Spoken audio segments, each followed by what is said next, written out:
আপনারা যেই কথা বলছেন জুলাই সনদ অক্ষরে অক্ষরে বাস্তবায়ন করবেন, এটা মূলত জনগণের সঙ্গে নতুন করে আরেকটি প্রতারণা এবং ভাওতাবাজি। আপনারা জুলাই সনদের স্পিরিট বাস্তবায়ন করতে চান না। সুবিধাবাদের রাজনীতি বাদ দেন, গণভোটের রায় কার্যকর করুন।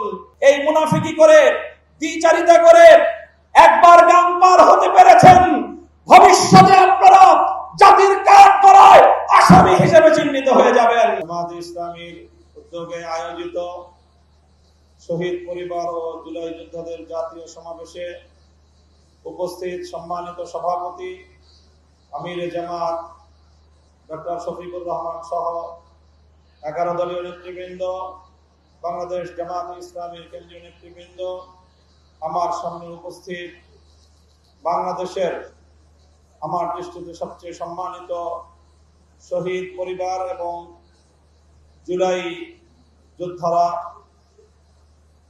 আমি আপনাদের সকলের কাছে কৃতজ্ঞ ব্যক্তিগতভাবে এবং আমাদের অঙ্গন থেকে, ইসলামী অঙ্গন এবং আলেম সমাজের পক্ষ থেকে জুলাই শহীদ এবং জুলাই যোদ্ধাদের প্রতি আমরা কৃতজ্ঞ। এজন্য কৃতজ্ঞ, আপনারা জানেন যে 2021 সালে ভারতীয় আধিপত্যবাদের বিরুদ্ধে কথা বলতে গিয়ে 1,500-এর বেশি আলেম ওলামাদেরকে বিগত ফ্যাসিবাদী সরকার গ্রেফতার করেছিল। তার মধ্যে সবচেয়ে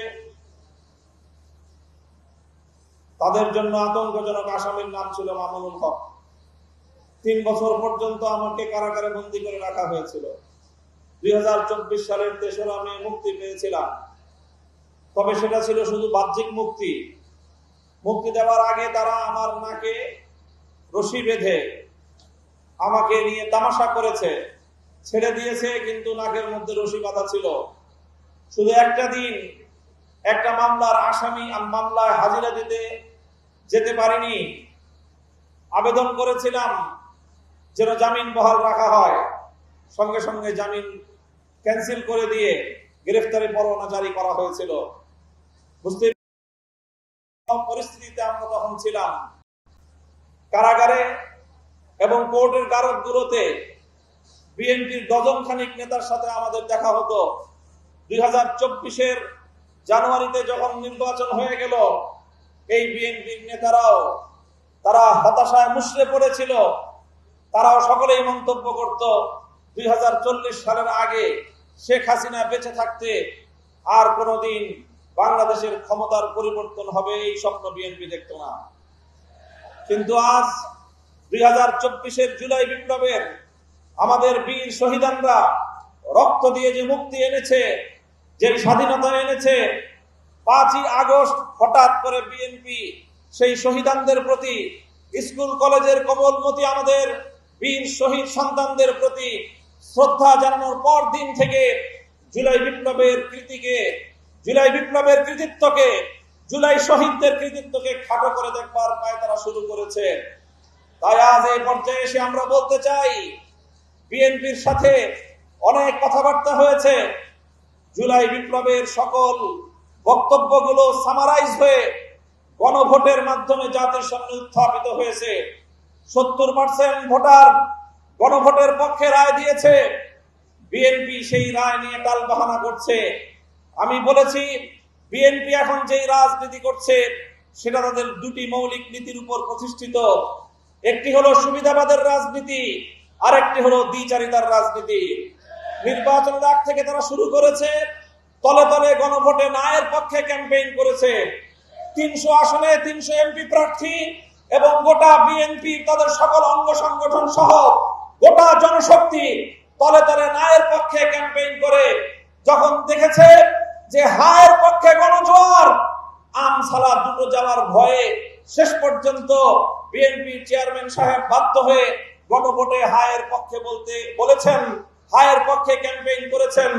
কিন্তু যখনই তারা বৈতরণী পার হয়ে গিয়েছেন, সঙ্গে সঙ্গে সেই জাতির সঙ্গে কৃত অঙ্গীকার বিএনপি চেয়ারপারসন ভুলে গিয়েছেন। আমরা বলতে চাই, এই মুনাফিকি করে, দ্বিচারিতা করে একবার গান পার হতে পেরেছেন, ভবিষ্যতে আপনারা জাতির কাঠ করায় আসামি হিসেবে চিহ্নিত হয়ে যাবেন। সুবিধাবাদের রাজনীতি বাদ দেন, গণভোটের রায় কার্যকর করুন। ওই সকল বুঝ বাংলার মানুষ আর বুঝতে চায় না। 17টি সংবিধানের সংশোধন বাংলাদেশে হয়েছে, কিন্তু এই সংশোধন এগুলো টেকসই হয় না। এবারের মানুষের ম্যান্ডেট ছিল সংবিধান সংস্কার পরিষদ গঠনের মাধ্যমে, সংসদকে গাঠনিক ক্ষমতার মাধ্যমে সংবিধানের আমূল সংস্কার মানুষ দেখতে চেয়েছে। আপনারা যেই কথা বলছেন জুলাই সনদ অক্ষরে অক্ষরে বাস্তবায়ন করবেন, এটা মূলত জনগণের সঙ্গে নতুন করে আরেকটি প্রতারণা এবং ভাওতাবাজি। আপনারা জুলাই সনদের স্পিরিট বাস্তবায়ন করতে চান না, আপনারা আপনাদের নোট অফ ডিসেন্ট গুলো জাতির উপর চাপিয়ে দেওয়ার পায়তারা চালাচ্ছেন। এভাবেই যদি আপনাদের চলতে থাকে, জুলাই যোদ্ধাহত যোদ্ধারা এবং জুলাইয়ের শহীদ পরিবার, জুলাই যোদ্ধারা বাংলাদেশে আবার জুলাইয়ের মতো নতুন করে আরেক সংগ্রামে নামবে ইনশাআল্লাহ। আমিও কথা দিচ্ছি, সেই সংগ্রামের সম্মুখ সারিতে আমরা বুক পেতে দিয়ে থাকবো, শাহাদাতের